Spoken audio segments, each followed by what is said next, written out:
Hi guys, you can see that I'm wearing the same shirt. It's because I'm making these videos in one go and then I'll continue cold calling for my AI agency, making that money, feeding my kids, my wife.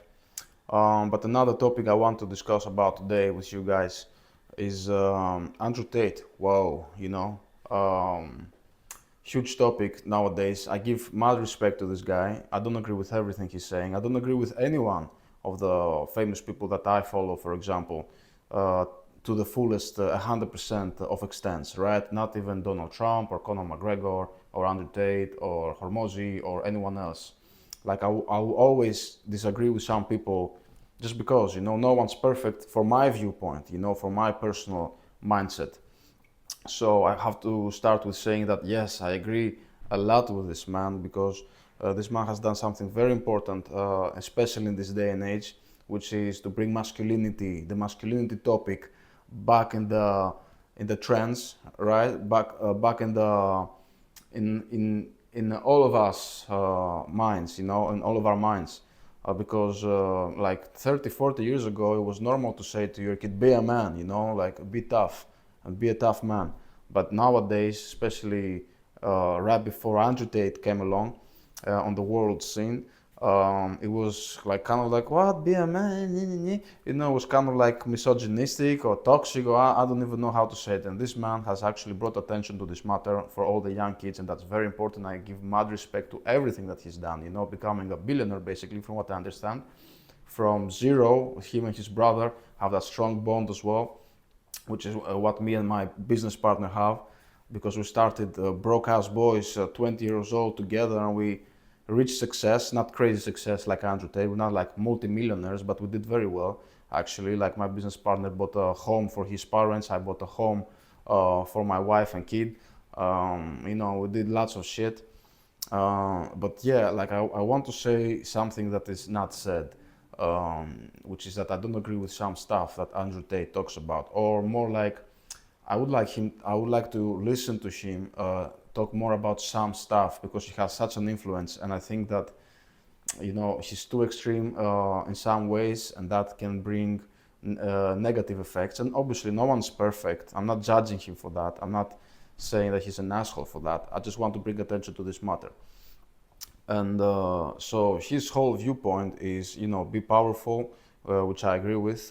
Be a man, which I also agree with, and you know, all of the other things he's saying. But he's taking it to such an extreme that he's losing a bit of the so much needed balance in philosophy, let's say, right, and then mindset.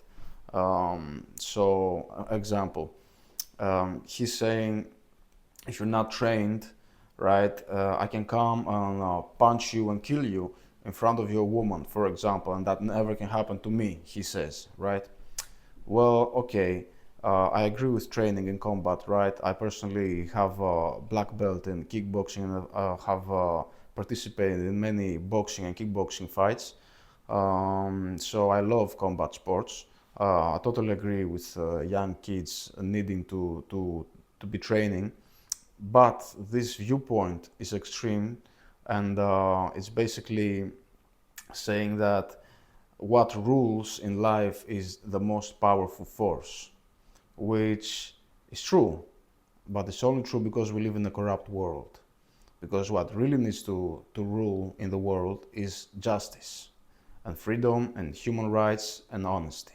These are the true forces that need to rule our civilization.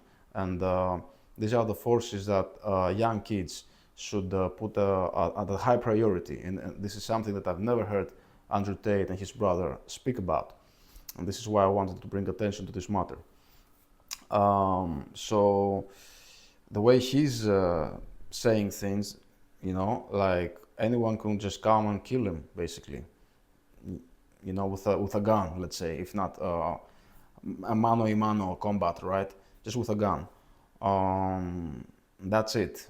Bye bye, Andrew Tate. Things like that shouldn't happen, obviously, and you shouldn't be thinking like that as a young kid. You shouldn't be thinking, oh, look at this skinny dude that doesn't train. I can punch him and take his girlfriend. What is that, bro? Does that sound correct to you? You know, you who want to achieve success and want to hustle and have your own business and have employees. So you want to be a business owner with millions, and you look at your employees like losers because you don't have their own business, for example. How are you going to have a good relationship, a productive business if you think like that always? If you only think like that, we should also give value to people that have morals and ethics, and they're thinking about justice and what's right and what's wrong. You know, this is actually for me the most important thing. I'm very heavy on ethics and morality. If you, I would even go to the extent of saying, and I totally believe it, that if you're a good human being with high morality and good ethics, and you're just and right and correct in your action and moves, the gods will favor you, and you will succeed much easier in your business. And I totally believe it because in my life I have actually seen it work exactly like that.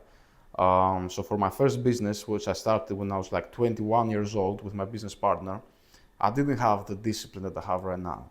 I didn't have the work ethic that I have right now. I wasn't working as hard, right? But I still achieved success, very good success. I actually made my first million in sales 2 years, just 2 years starting out with fucking B2B. It wasn't even B2C. It was in the UK. It wasn't even the US in the biggest market. So it was crazy success. And looking back right now, thinking, why did I achieve this success? My opinion, my personal opinion from my personal life experiences is that I achieved this success because I was a good kid and I never fucked anyone in the ass. You know, I never did something that was morally wrong. I never went out of my way and pushed someone down for me to go up and shit like that. I was always very good and honest with my partners, clients, vendors, you know, and open-hearted and good-hearted. And I think this played a vital role in my early success in life. And then later on, obviously, I added work ethic as well. You know, you have to work hard. It's not gonna go like that for everyone. But yes, this is a huge topic for me. I think everyone should be thinking more about being good humans and have high ethics and morality, and this will help you in your personal life as well. This was the topic for today, guys.